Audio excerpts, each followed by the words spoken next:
राम राम राम हरे हरे, हरे कृष्ण कृष्ण कृष्ण हरे हरे, हरे राम राम राम हरे हरे, हरे कृष्ण कृष्ण कृष्ण हरे हरे, हरे राम राम राम हरे हरे, हरे कृष्ण कृष्ण कृष्ण हरे हरे, हरे राम राम हरे हरे, हरे कृष्ण कृष्ण कृष्ण हरे हरे, पुंडलिक वरदे हरि विठ्ठल, श्री गुरु ज्ञानदेव तुकाराम, पंढरीनाथ भगवान की जय, माऊली ज्ञानेश्वर महाराज की जय, जगद्गुरु तुकाराम महाराज की जय, ब्रह्मनिष्ठ गुरुवर्य रंगनाथ महाराज की जय,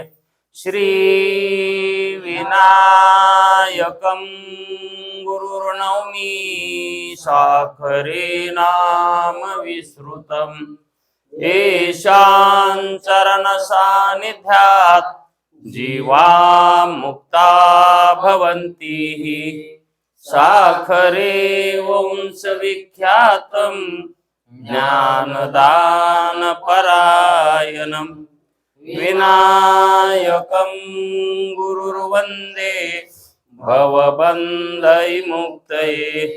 श्रीरङ्गनाथं गुरुराजवर्यं, मुमुक्षूणां ज्ञानदानेकदक्षं,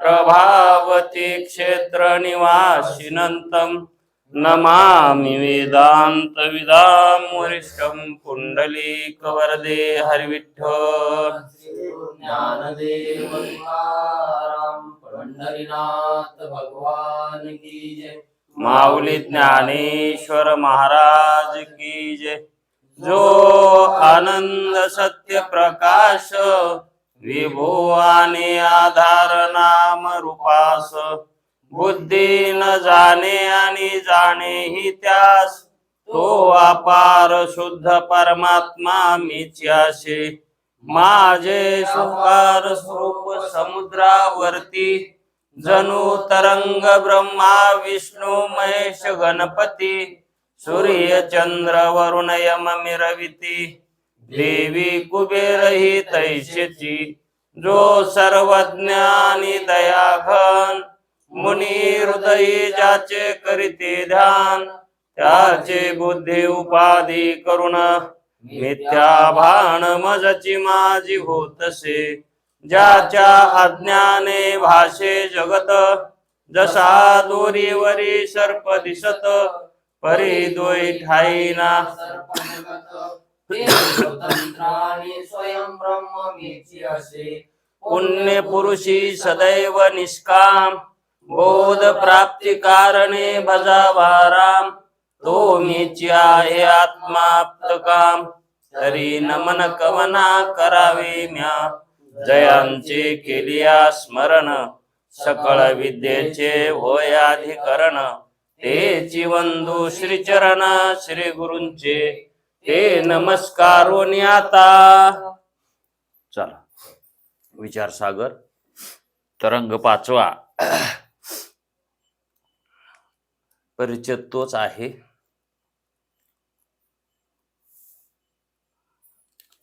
आणखी बराच परिच्छेद येतो.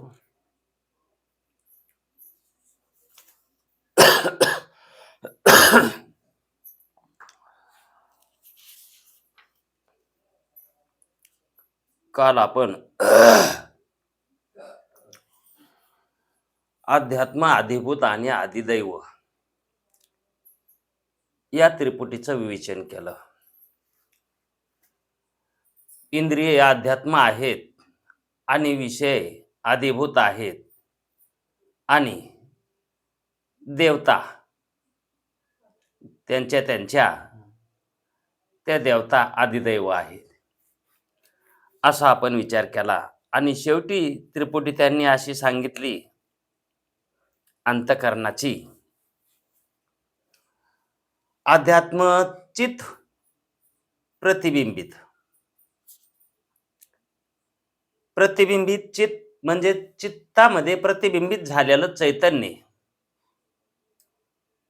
आणि तेच चैतन्य वृत्तीमधून परावर्तित जे होतं त्याला वृत्ती म्हणतात. अंतःकरणातून जे परावर्तित होतं त्याला वृत्ती म्हणतात.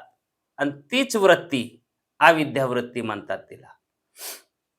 कारण ती अंतःकरणाच्या सत्वगुणामुळं परावर्तित झाल्यामुळं तिला जड म्हणावं लागतं. कारण जड प्रकाश आणि चिद प्रकाश असे प्रकाशाचे दोन प्रकार आहेत. जे आरशाव सूर्याचा प्रकाश पडतो, उदाहरण सूर्याचा प्रकाश आरशावर पडतो, तो चित प्रकाश मानायचा. आणि त्या भिंगातून जो कडवासा दुसरीकडे जातो त्याला जड प्रकाश म्हणायचा. ज्या प्रकाशाला जड उपाधी लागली आहे तो जड प्रकाश, आणि ज्याला उपाधीच नाही तो चिद प्रकाश. म्हणून अंतःकरणामध्ये जी वृत्ती उत्पन्न होते ती अविद्या वृत्ती म्हणतात तिला. आणि ते अध्यात्म आहे, तेच अध्यात्म आहे. आणि त्याचा विषय काय आहे त्या वृत्तीचा म्हणून सांगितला तर अज्ञानानं आवरत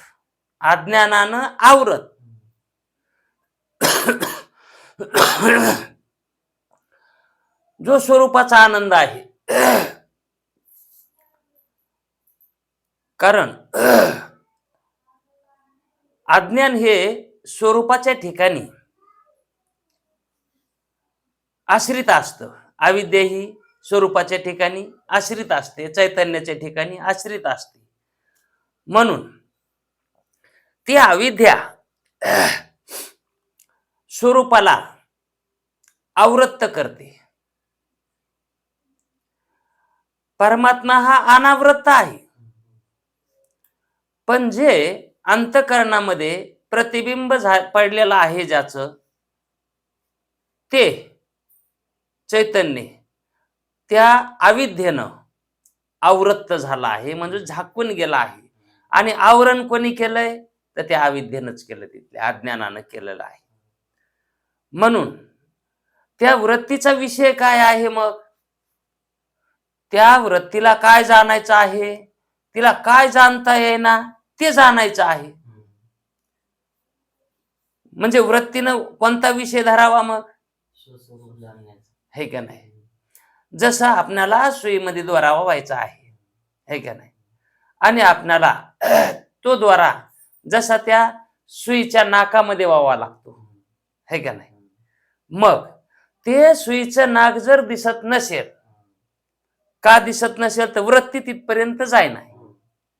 मग काहीतरी त्याला अडथळा निर्माण आहे, अंधकार आहे म्हणा, किंवा दूर आहे, अंतर जास्त आहे म्हणा, किंवा अज्ञानाचं आवरण आहे म्हणा, अंधकार आहे म्हणा.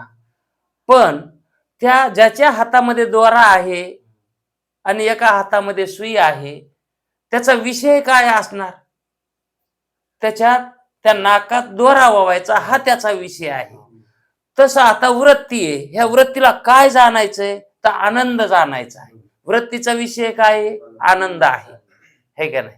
म्हणून आनंद कुठे आहे तिथंच आहे, पण तो आवृत्त आहे, हे का नाही? तो आवृत्त असल्यामुळे त्या वृत्तीला तो विषय व्हायना झालाय. मग तिचा विषय तेच आहे, तिला जाणायचंय तेच, आनंदच जाणायचा आहे. पण तो आनंद तिला त्याच्यावरचं जे आवरण आहे का ते आवरण निवृत्त करण्यासाठी तिचा तो विषय आहे. म्हणजे त्या वृत्तीचा विषय काय झाला मग खरा? तो परमात्मा जाणणं का आवरण दूर करणं? मग आवरण दूर करणं हा आहे वृत्तीचा विषय. आणि त्या वृत्तीतल्या चैतन्याचा काय विषय? वृत्तीतल्या चैतन्याचा म्हणजे आभासाचा काय विषय? कारण वृत्ती ही स्वतंत्र नाही ना, वृत्तीमध्ये आभास आहे ना. मग ज्ञान आभास घेतो का वृत्ती? है का नाही? वृत्ती उत्पन्न झाली अंतःकरणामध्ये, पण ती चैतन्य सहित झाली, बगर चैतन्याची नाही झाली. म्हणून त्या वृत्तीमध्ये चैतन्य आहेच, जाणणार, आहे का नाही? म्हणून ते चैतन्य त्या आनंदाचा विषय आहे. आता ते चैतन्य वृत्तीगत असल्यामुळं तसा वृत्ती म्हणून व्यवहार करावा लागतो शास्त्रकाराला, ग्रंथकाराला. मग अशा वेळेस जर कोणी शंका घेत असेल की बाबा वृत्ती तर जड आहे आणि ती आनंद या विषयाला कशी प्राप्त होईल? आनंद या विषयाला जडाकडून चेतनाचं ज्ञान होतं का? मग त्या ठिकाणी ते चैतन्य मानायचं विसरतो, तो लक्षात येत नाही. म्हणून चैतन्यच चैतन्याला जाणीत असतं, जड चैतन्याला जाणीत नाही. म्हणून चैतन्य तरी जडाचं प्रकाशन करील, पण जड चैतन्याचं प्रकाशन कधीच करत नाही, हे का नाही? म्हणून तर मागे तुम्हाला म्हणलं होतं की प्रकाशाच्या बॅटऱ्या आतापर्यंत आपण बघितल्यात, पण अंधाराची बॅटरी आणखी निघालीच नाही.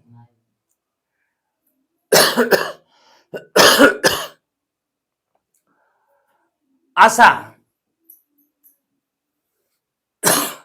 आपण विश्वाचा विराटाशी अभेद एक सांगितला आहे, ते जाणून घेतला आहे. विश्वाचा विराटाशी, हे का नाही, अभेद आहे. आता विश्वरूप, विराट रूप आणि ओमकार रूप, आकार रूप, आत्मा, ब्रह्म आणि ओमकार, हे का नाही, आणि अमात्र, हे जे 4 पाद आहेत, या 4 पादापैकी 3 पाद जे आहेत ते सांगितलं वाटतंय, हे कसे आहेत? मिथ्या आहेत.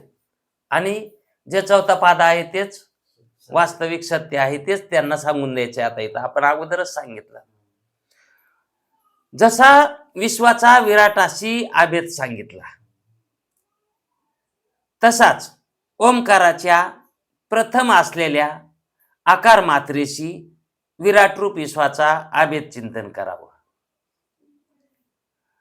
आता जसं ईश्वर किंवा जीव ईश्वर रूप आहे, जीव ईश्वर रूप आहे, आणि ईश्वर ओमकार रूप आहे, आणि ओमकार ब्रह्मरूप आहे. आता या ठिकाणी ह्या ज्या 3 त्रिपुटी आहे, एक त्रिपुटी आहे कोणती? जीव, ईश्वर आणि ओम. ही जी त्रिपुटी आहे, ही त्रिपुटी अंतःकरणानं प्रतितीत यायली, तिचं प्रकाशन व्हायले, चिदाभास ज्ञानाच्या आकाराला पावला, म्हणून त्या ठिकाणी त्या त्रिपुटीचं प्रकाशन व्हायले. आणि ते प्रकाशन जोपर्यंत वृत्ती आहे तोपर्यंतच पावणार, किंवा वृत्ती असेल तर त्रिपुटीचं प्रकाशन, म्हणजे वृत्ती असेल तर त्रिपुटी, आणि वृत्ती नसेल तर त्रिपुटीच नाही. मग त्रिपुटी कशाच्या आधारावर आहे? वृत्तीच्या आधारावर आहे ना, हे का नाही? मग ते कोल मेलं, हे कोल बुडालं की दुनियाच बुडाली, अशी जी मन आहे, तसं ही वृत्तीरूपी कोल आहे. हे जर नष्ट झालं तर त्रिपुटी सुद्धा पुन्हा राहत नाही, हे का नाही? मग असा या त्रिपुटीमध्ये एकमेकांमध्ये जो काय करायचा आहे, लय चिंतन करायचंय, लय करायचा आहे. मग तसा जीवाचा लय ईश्वरात करायचा, ईश्वराचा लय ओंकार मध्ये करायचा, आणि ओंकाराचा लय ब्रह्मात करायचा, हे का नाही? आणि ब्रह्माचा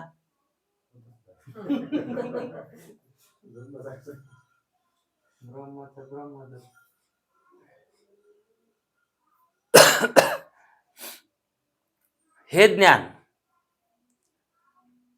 आपण जीवाचा कशात लय केला, आणि ईश्वराचा कशात केला?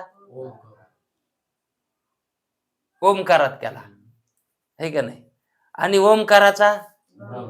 ब्रह्मात केला, है का नाही. मग आता या ठिकाणी जे आपण आहोत, आपलं जे स्वरूप आहे, आता हे आत्मस्वरूपवान आहोत आपण. आपण कसे आहोत, आत्मस्वरूप. आणि मग ते ब्रह्म जे आहे का, तेच तर आपलं स्वरूप आहे. आता आपण तिथपर्यंत नेऊन घालायलो, अभेद कुठपर्यंत नेऊन घालायलो, ब्रह्मापर्यंत. हा, लय चाललाय तिथपर्यंत. पण तो आपल्याशी विषय, आत्मस्वरूपाशी, म्हणजे आपला आत्मा जो आहे ना, तो ब्रह्म आहे. त्या दिवशी योग्याचं आणि ज्ञानाचं जो फरक सांगितला होता, त्याच्यामध्ये सांगितलं होतं की जे ब्रह्माचं ज्ञान झालंय ते आत्मरूपानं व्हायला पाहिजे. म्हणजेच ब्रह्माचं ज्ञान आणि आत्म्याचं ज्ञान, या दोन्ही ज्ञानाचं ऐक्य करायचं, एकरूपता करायची. म्हणजेच ब्रह्म आत्मस्वरूपवान आहे, ब्रह्मच आत्मा आहे. आणि एकदा ब्रह्मच आत्मा वाटू लागला की मग आत्मा ब्रह्मच आहे. मग त्या ठिकाणी आपल्याला प्रतीती येते, माझा आत्मा ब्रह्मरूप आहे म्हणून,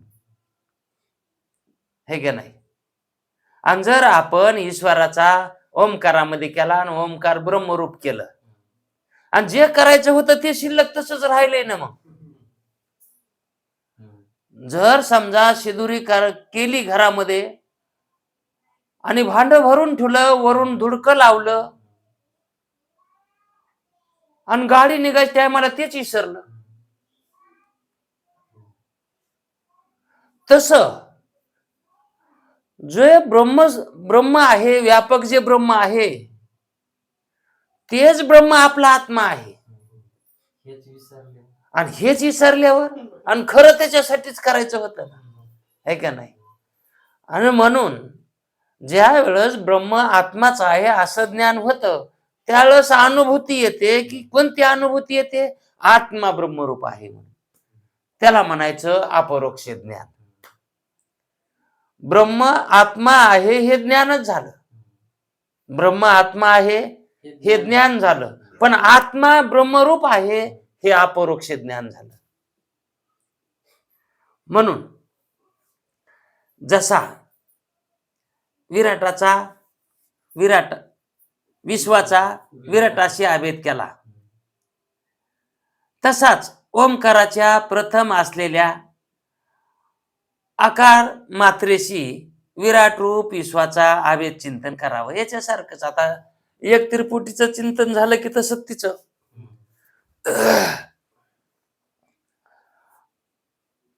आकार मात्रेशी विराट रूप विश्वाचा अभेद चिंतन करावा. आता करावा ते सांगायलेत आणि आपण मानायचं, पण त्याचं कारण तर कळायला पाहिजे ना. कारण विराट हे ईश्वराचं स्वरूप आहे, विराट रूप आहे ते, है का नाही. आणि विश्वरूप हे आत्मा आहे, है का नाही, जीव आहे. मग इथे काय म्हणाले, ते विराट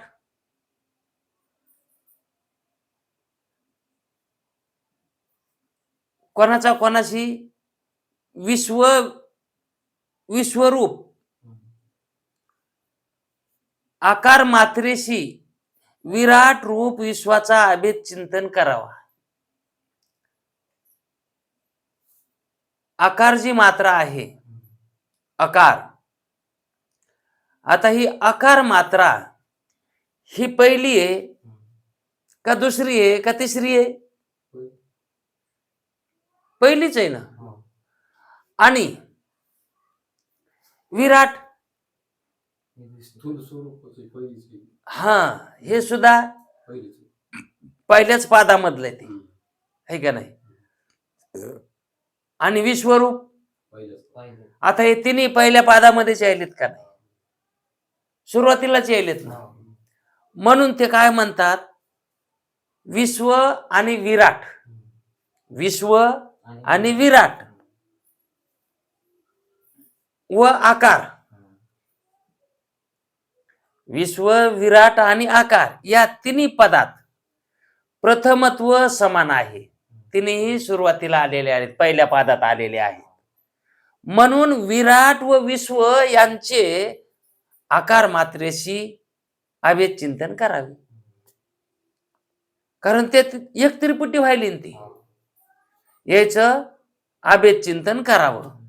वर जी 7 अंगे व 19 7 अंगे आणि 19 काय सांगितली होती, मुखे, है का नाही, ही विश्वाची सांगितली. कुणाची सांगितली होती, विश्वाची सांगितली. तीच तेजसाची समजावी. मग जर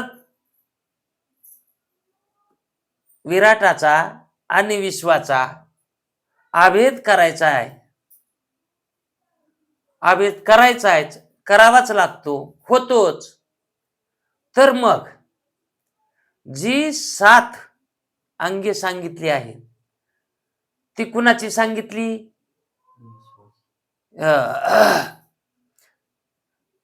आणि 19 मुखे ही विश्वाची सांगितली. काल जे त्यांनी ते सांगितली होती ना, ती विश्वाची म्हणून सांगितली, हे का नाही, आणि तीच विराटाची म्हणून समजा असं म्हणले होते ती. मग ती तेजसाची समजावी म्हणाले ते आता. कारण तेजस, विराट आणि विश्व, हा, विराट,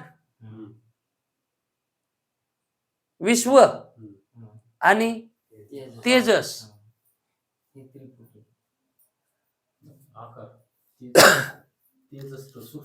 हा हा,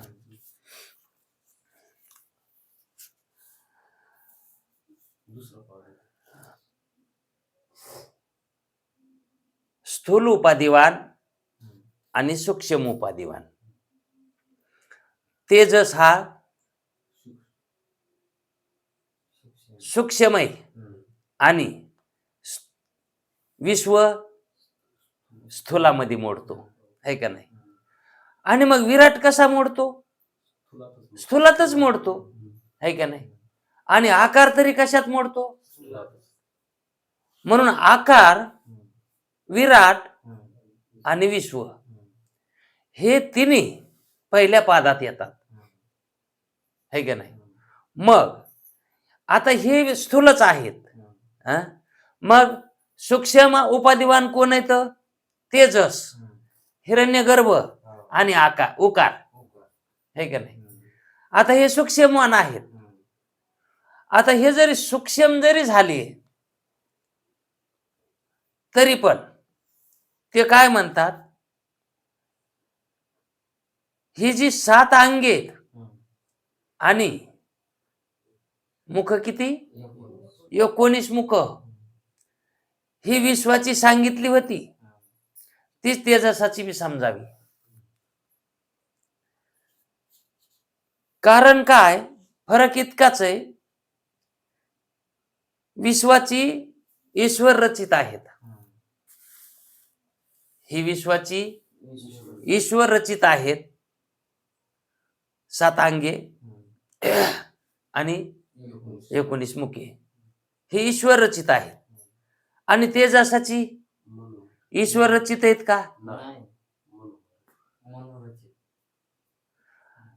तेजस ज्या वेळेस विषयाचं प्रकाशन करतो स्वप्नामध्ये, त्यावेळेस ते विषय जे उत्पन्न झालेले आहेत ते ईश निर्मित आहेत का जीव निर्मित आहेत, म्हणजे तेजस निर्मित आहे, है का नाही. मग फरक काय त्याच्यामध्ये, तेजस जसा उत्पन्न करतो तसाच ईश्वरी उत्पन्न करतो. उत्पत्तीमध्ये काय बदल आहे का. मग ते काय म्हणतात, जे विश्वाची ईश्वर रचित आहेत ना, मग तेजसाची तशीच समजा. तेजसाचा भोग सूक्ष्म आहे आणि विश्वाचा भोग स्थूल आहे. इतकाच काय तो फरक आहे. तेजसाचा आणि विश्वाचा स्थूल आहे, है का नाही. आता त्याचा स्थूल आणि याचा सूक्ष्म. सूक्ष्म का म्हणायचं त्याला आणि याला स्थूल का म्हणायचं? ईश निर्मित असणारे पदार्थ जे आहेत स्थूल, हेला जाणणारे अनेक अंतःकरण आहेत आणि अनेक अंतःकरणाला ते विषय, एक विषय अनेकाला जाणता याला, एकच विषय अनेक जाणायला, है का नाही. आता तुम्ही इथं जेवढे आहात तेवढ्याला ग्रंथ दिसायला का नाही. एक ग्रंथ एकच आहे, पण सगळे जाणायलेत का नाही एकाला.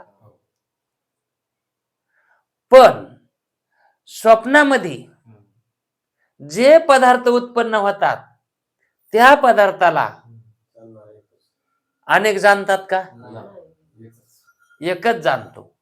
मग तो एकच का जाणतो आणि जागृतीतले पदार्थ, विश्व रचित जे पदार्थ आहेत त्याला अनेक का विषय होतात, अनेकाला का विषय होतात? ते ईश निर्मित आहेत, है का नाही. मग ईश निर्मित पदार्थाचं ज्ञान अंतर्मुख वृत्तीनं होतं का बहिर्मुख वृत्तीनं होतं? त्याचं हे उत्तर आहे.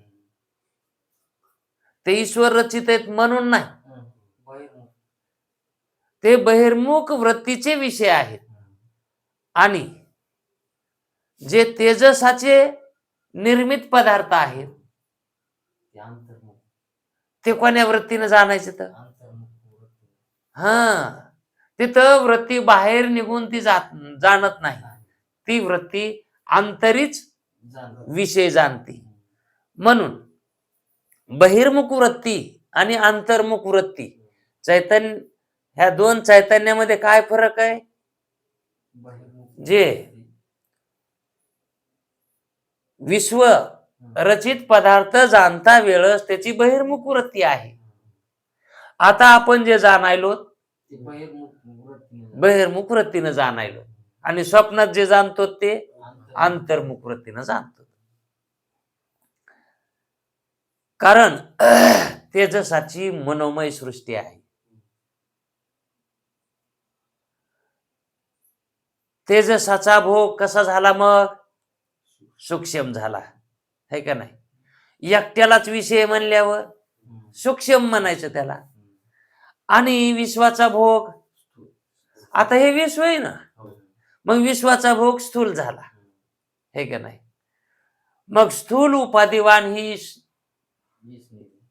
ईश्वर आहे, है का नाही. आणि सूक्ष्म उपाधिवान है का नाही. मग जीव सूक्ष्म आहे. आता या ठिकाणी हे शिष्याला समजून सांगितलंय. आता हे का याच्यात काही शंका घ्यायसारखं आहे का? पण एवढी शंका सूक्ष्म आहे की ती सामान्य व्यक्तीला, सामान्य अधिकाऱ्याला हे कळतच नाही, ही शंका कशी घेतली असेल म्हणून. शिष्य काय म्हणतो की महाराज, सुख दुःखाच्या ज्ञानाचे नाव भोग आहे. भोग म्हणजे काय? सुख दुःखाचं ज्ञान म्हणजे काय? जर सुख दुःखाचं ज्ञानच नाही झालं तर सुख दुःखाचा भोग होईल का? मग भोग म्हणजे काय? ज्ञान असेल तर भोग आहे, ज्ञान नसले भोग नाही. आणि भोग नसेल तर ज्ञान नाही. कशाचं? भोगाचं, सुख दुःखाचं, विषयाचं. हा, भोग नसेल तर ज्ञान बी नाही. हा, ज्ञानही नाही. आणि ज्ञान जर नसेल तर भोगही नाही. मग सुख दुःखाचं ज्ञान असेल तर भोग तर भोग होईल का नाही? हा? जर ज्ञान त्या ठिकाणी होईच नाही तर तिथे भोग घडेल का? उदाहरण आहे का एखादं? मग तर चांगलं कळलं ना. जर समजा आपल्या खिशातलं एखादं पैशाचं बंडल पडलं, पण पडल्याला आपल्याला ज्ञानच नाही. पडलं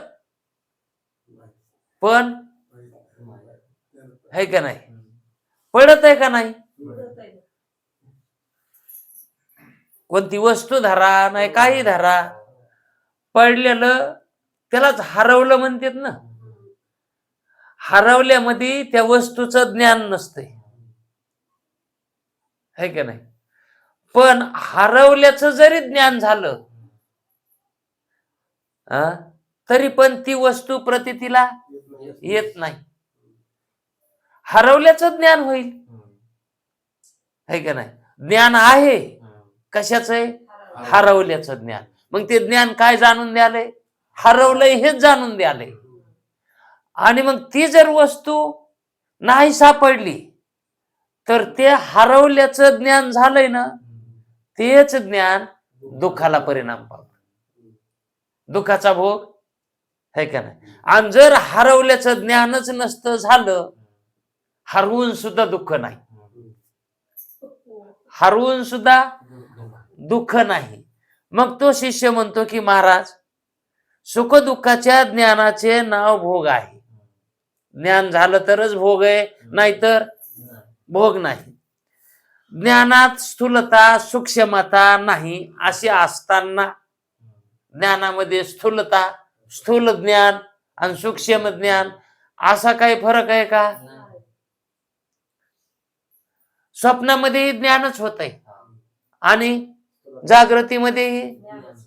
त्या ज्ञानात काय फरक आहे का? ज्ञानात फरक नाही.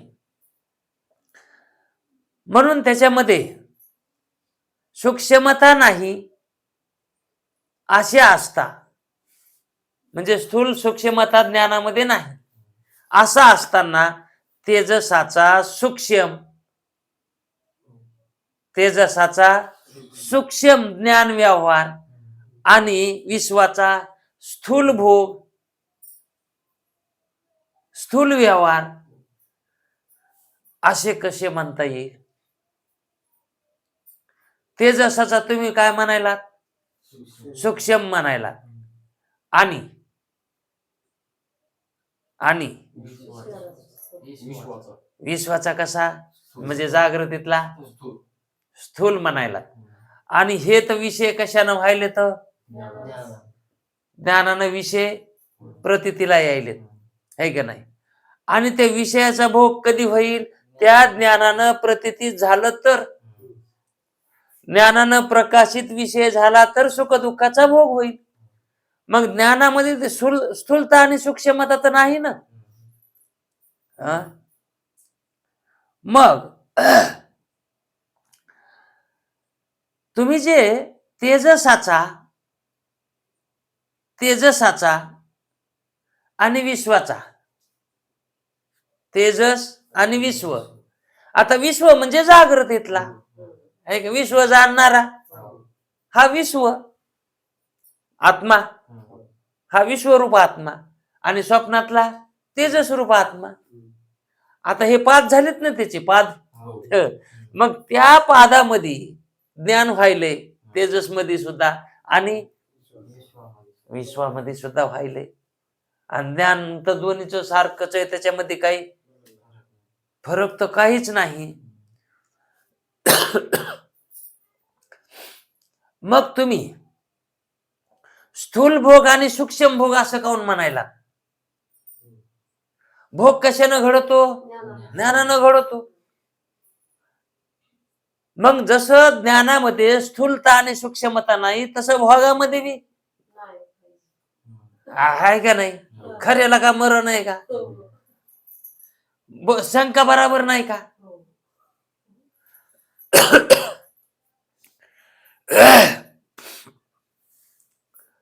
शंका समजली तर समाधान समजून येईल. थोडंफार समाधान घेऊ. 5-10 मिनिटं राहिले तर पुढे 20ला झालं नाही का? हो बरोबर होतंय. सगळं नाही होणार. बाह्य शब्दादी गुरुजी म्हणतात, जे बाह्य पदार्थाचं बाह्य शब्दादी जे ज्ञान आहे हे स्थूल आहे. हे कसं आहे? बहिर्वृत्तीनं झालेलं ज्ञान आहे का नाही? म्हणजे पदार्थ स्थूल आहेत, त्या स्थूलाचं ज्ञान झालं. ज्ञान कशाचं व्हायलंय? ज्ञानानं व्हायलंय, पण कशाचं व्हायलंय? हा, सूक्ष्माचं व्हायलंय का? नाही. आता त्या ज्ञानामध्ये स्थूलता आणि सूक्ष्मता नाही हे तू म्हणणं बरोबर आहे. ज्ञानात लहान मोठं ज्ञान म्हणा येत नाही ना. स्थूल सूक्ष्म म्हणजे लहान मोठं. मौरीचं ज्ञान झालं काय आणि पर्वताचं ज्ञान झालं काय? ज्ञानच आहे ते. मग गुरुजी म्हणतात बाह्य शब्दादी स्थूल विषयाच्या संबंधाने सुखदुःखाचा साक्षात्कार ज्ञान होते. साक्षात्कार म्हणजे ज्ञान होते. म्हणून त्या स्थूल भोग म्हणतात. स्थूलाच्या विषयापासून, विषय कसे येते हे बाहेरचे स्थूल आहे, आणि त्याच्यापासून झालेला जो भोग आहे, ज्ञानानं झालेला भोग आहे, त्या भोगाला स्थूल भोग म्हणायचं. आम्ही असं जे सांगितलंय ना, म्हणून त्या स्थूल भोग आम्ही असा सांगितला. याच्यात काय आमची काही चूक आहे का?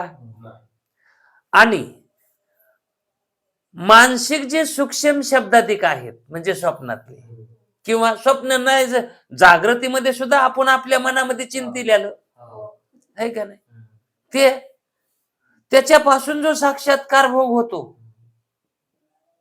त्याच्यापासून जे दुःख होतंय तो सूक्ष्म भोग म्हटला. आम्ही त्याला सूक्ष्म भोग म्हटला आहे का नाही. आता हे सूक्ष्म भोग कसा मानायचा?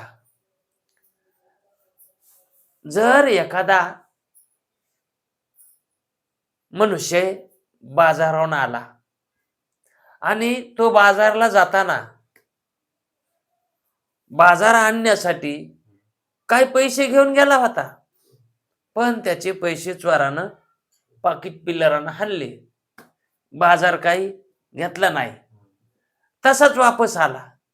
मग वापस आला तर बाजाराहून आल्यावर येतानी घरात शिरताना जी वृत्ती असते ती पैसे हाणलेला, खिसा हाणलेला माणूस वापस आल्यावर त्याची तशीच राहतील का? वृत्ती तशी राहीन का?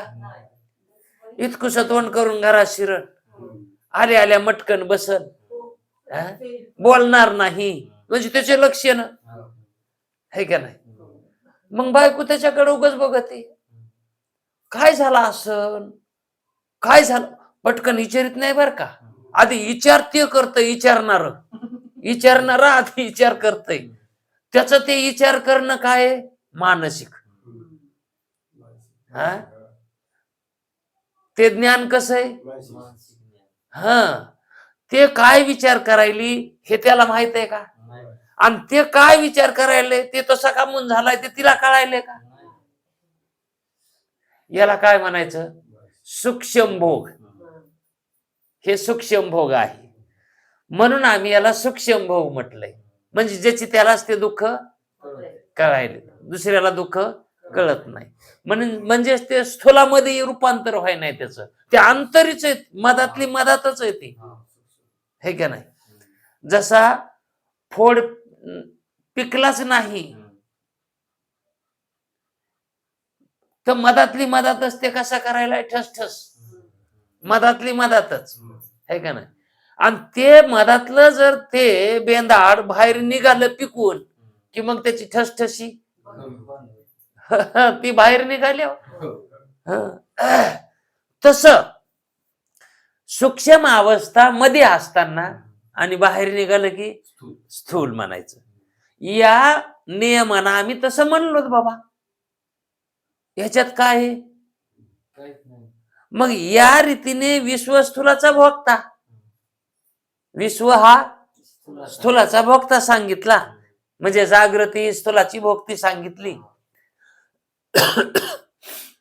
आणि ते जर सूक्ष्माचा भोगता सांगितला. असे श्रुतीत सांगून श्रुतीमध्ये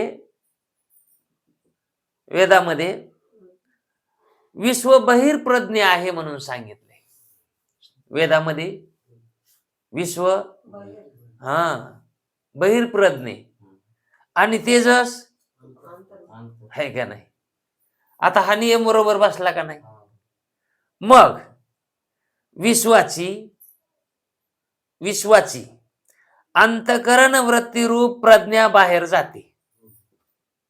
आता त्या मूळ पदावर याच जी शेवटी ती सांगितली होती का त्रिपुटी अंतकरणाची, त्या त्रिपुटीवर आली. ते आता अंतकरण वृत्ती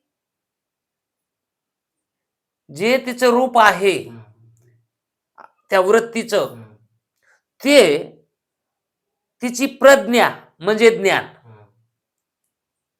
प्रज्ञा ज्ञान बाहेर जाते. धाव वृत्तीची धाव बाहेर जाते. कधी? विश्वात असताना म्हणजे जागृतीत असताना वृत्ती इंद्रियामार्फत बाहेर निघते आणि स्थूल पदार्थाला विषय करते आणि ते जसाची जात नाही, जातच नाही ना. आणि जर कोणी म्हणलं का जात नाही, जायला पाहिजे, याचा अर्थ त्याला स्वप्न पडतच नसते नाही तर मग ते जागृतीत येत नसत, है का नाही? ज्याला दोन जागृतीचं ज्ञान व्हालंय त्याला अशी शंका होणार नाही. म्हणून तेजसाची वृत्ती बाहेर निघत नाही, ती आतल्या आतात. म्हणून विश्वास बहिर्प्रज्ञे आणि तेजसास अंतरप्रज्ञे असे म्हटले आहे. जसा विश्वाचा आणि विराटाचा अभेद सांगितला, विश्वाचा आणि विराटाचा अभेद सांगितला, तसा तेजसाचा आणि हिरण्यगर्भाचा अभेद करावा, हे का नाही? मग असे चिंतन कर, अभेद रूप चिंतन, असा अभेद रूप चिंतन कर. कारण दोघांची उपाधी सूक्ष्म आहे. कोणाची? विश्वाची ही आणि तेजसाची, हे का नाही? उपाधी कशी आहे? आता उपाधी कशी दोघांची सूक्ष्म?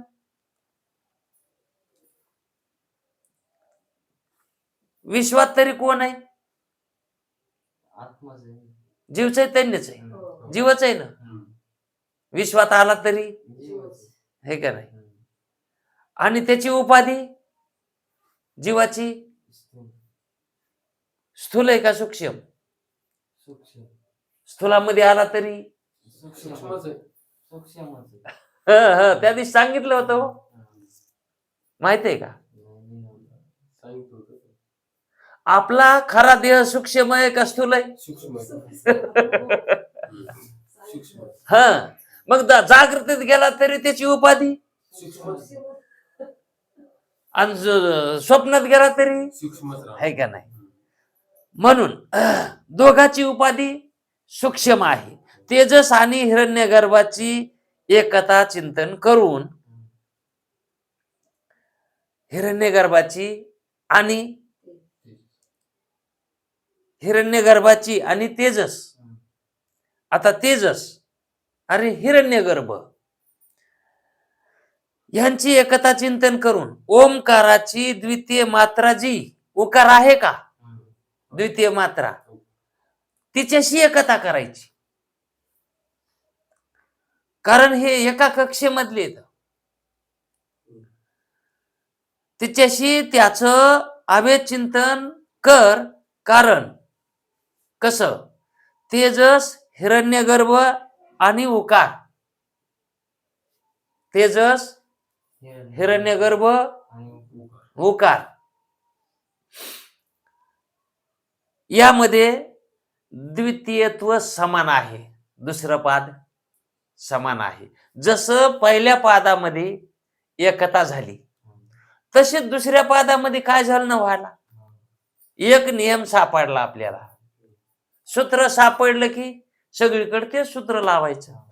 म्हणून दुसऱ्या पादामध्ये सुद्धा त्यांची समानताच आहे, है का नाही. तेजस, हिरण्यगर्भ आणि उकार.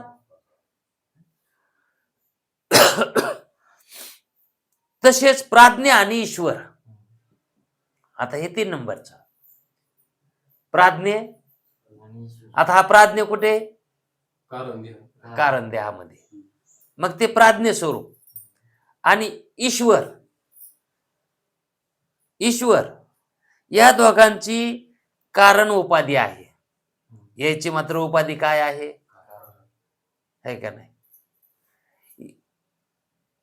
ज्यावेळेस आपण झोपीत असतो का, त्यावेळेस आपली उपाधी सूक्ष्म देह मानायला जमल का, हा अनुभवानं आपल्याला कळायले का नाही. त्यावेळेस आपल्याला सूक्ष्माचं ज्ञान आहे का. अहो कारणाचं नाही तर सूक्ष्माचं कुठलं आलं, स्थूलाचं तर पुन्हा मांडूच नका, है का नाही.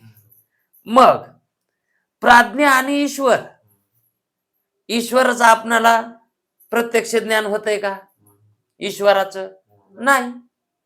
मग जसं ईश्वर प्रत्यक्ष प्रतीतीला येत नाही तसंच प्राज्ञ स्वरूप सुद्धा आणि सूक्ष्म तर येणारच नाही. म्हणून तेजस, प्राज्ञ आणि ईश्वर, प्राज्ञ आणि ईश्वर या दोघांची कारण उपाधी आहे. आता ईश्वराची सुद्धा उपाधी काय आहे, कारणच आहे. कारणातच आहे तो, हे का नाही. म्हणून दोघांचे ऐक्य चिंतन कर. कारण देहामध्ये आपण कारण स्वरूपच आहोत आणि ईश्वरी कसा आहे सृष्टीला, मग तोही कारण आणि आपणही. मग त्यावेळेस त्यांचा ना आपला अभेद नाही का, ईश्वराचा ना आपला एक रूपच येत ना. म्हणून ते म्हणतात कारणाची आणि ईश्वराची ऐक्यता कर, एकरूप समजते. दोघांचे ऐक्य चिंतन कर.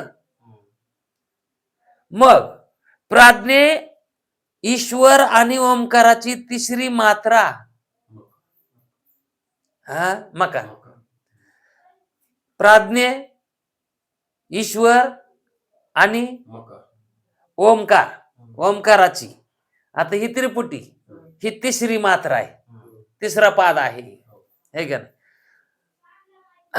आणि तिसरी मात्रा मकार. या तिघामध्ये तृतीयत्व समान आहे, तिसऱ्या पादामध्ये ते समान आहेत. म्हणून तिघांची एकता चिंतन कर. जागृतीत आणि स्वप्नात, जागृतीत आणि स्वप्नात जितके ज्ञान, जितके ज्ञान ते सर्व सुषुप्तीमध्ये अविद्यारूप होते. कामून म्हणायला तुम्हाला तसं ग्रंथकार म्हणतात, कारण सुषुप्तीमध्ये हे अविद्यारूप होते.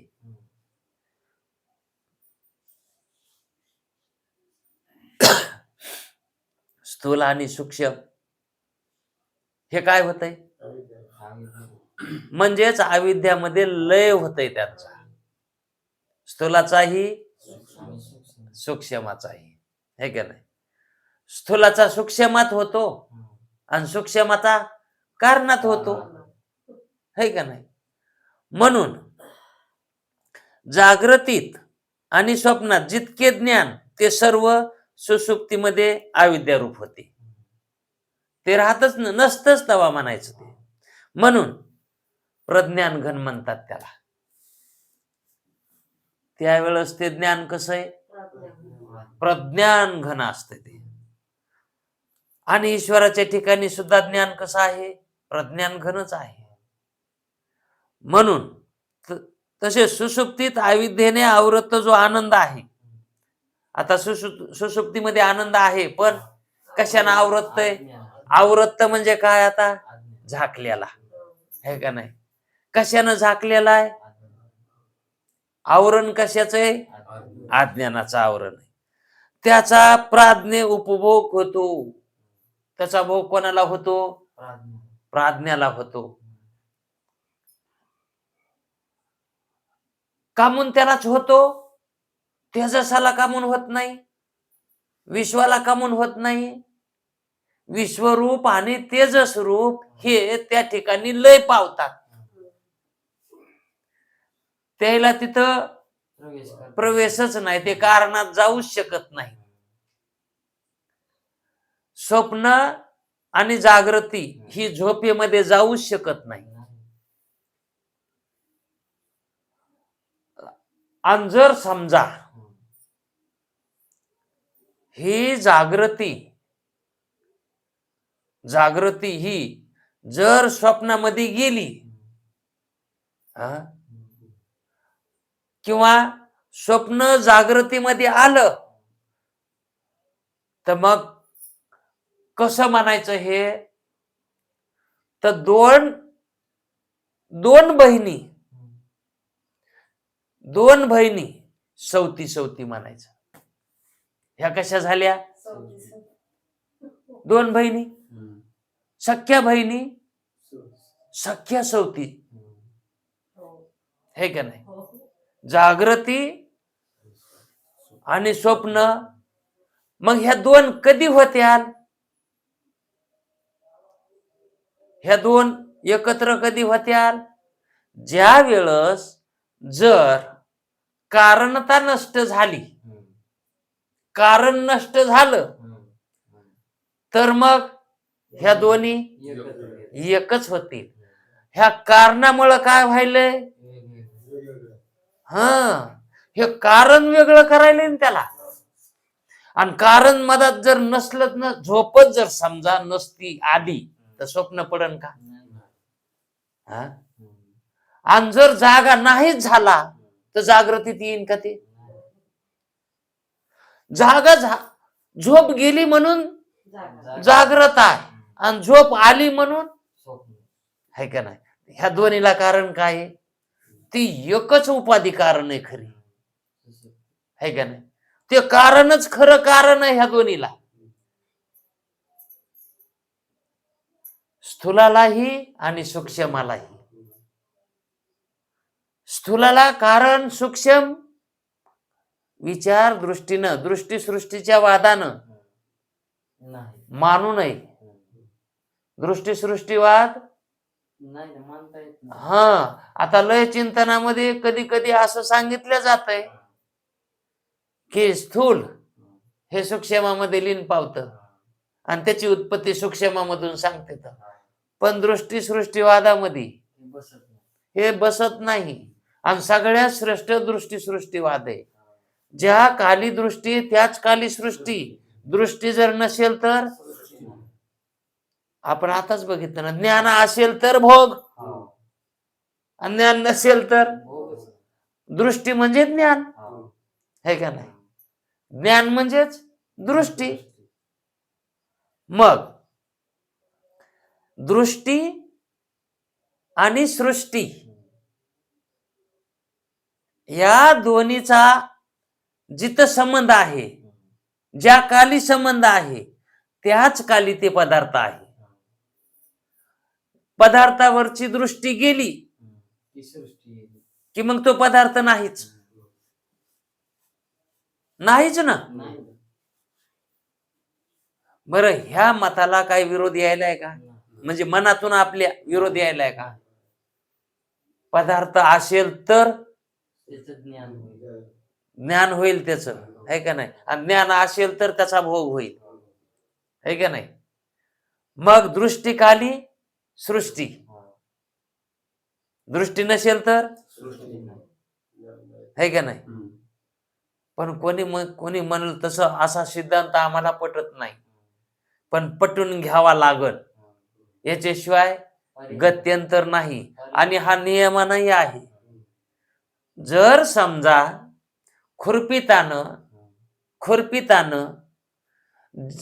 खुरपिता जर इंगळी लागली कशाला? खुरप्याला, आणि ती जर हातावर आली तर मग त्या ठिकाणी इंगळी असताना का म्हणून ती हातावर येऊ दिली? दृष्टी लागली नाही ना. कारण ती दिसलीच नाही, नाहीच नव्हतीच ना. मग तिथं नाहीच ज्ञान होतं की अभाव होता. त्या ठिकाणी ज्ञानामध्ये अभाव होता, तिथं ज्ञानाचा अभाव होता का त्या पदार्थाचा अभाव होता? तिथं पदार्थाचं तिथं नव्हतं. पदार्थ असून त्याचा काय होता? अभावच होता, है की नाही? मग ते नव्हताच ना पदार्थ. तिथं ज्ञान असेल तरच तिथं. मग ज्ञान असलं असतं तर मग कशाला तिथं ते खुरप हाणलंच नसतं ना तिथं. हा, मग तो नाहीच ना. मग जर पदार्थ असेल तर त्या ठिकाणी ज्ञानाची उत्पत्ती होईल, है का नाही? आणि ज्ञान असेल तर पदार्थ. मग पदार्थ असेल तर ज्ञान मानायचं का ज्ञान असेल तर पदार्थ? ज्ञान असेल तर पदार्थ, है का नाही? आता या ठिकाणी ज्ञानाचं प्रकाशन कोण करायले? पदार्थ करायला आहे का ज्ञान? ज्ञानच करायला. वृत्तीच करायली ना.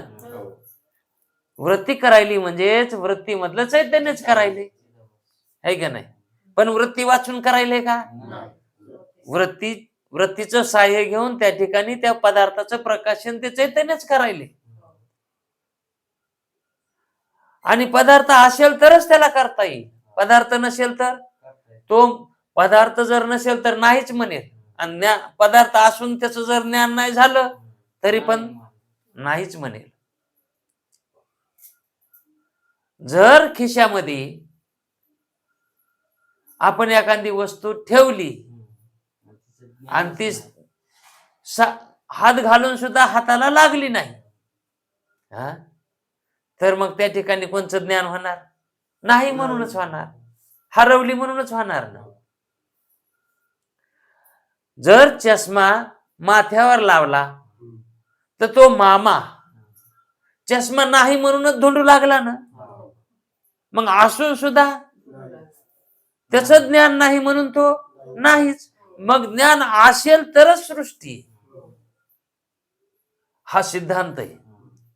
म्हणून त्यास सुषुप्तीत अविद्येने आवरत जो आनंद आहे त्याचा प्राज्ञ उपभोग घेतो. सुषुप्तीमध्ये अविद्येने आवरत जो आनंद आहे, आवरत आनंदाचा भोग येतो.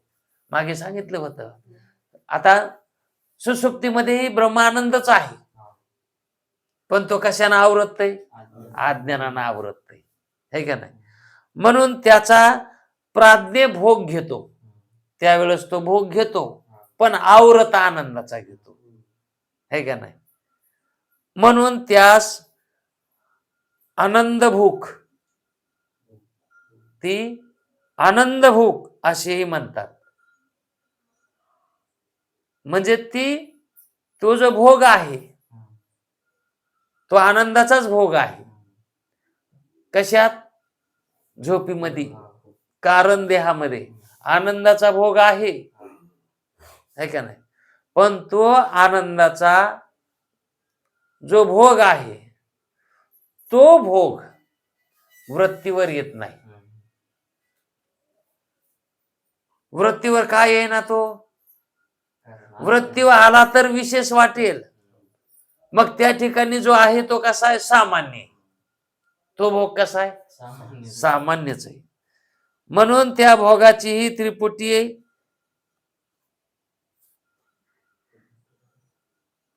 आहे ती अशी, त्याची सुद्धा त्रिपुटी आहे. ह्या जशा 3 त्रिपुट्या सांगितल्या तशी त्या कारणाची सुद्धा त्रिपुटी आहे. आणि ती त्रिपुटी आपण उद्याच्या वेळामध्ये पाहू. तोपर्यंत थांबू. कुंडली कवरदे हरी विठ्ठल.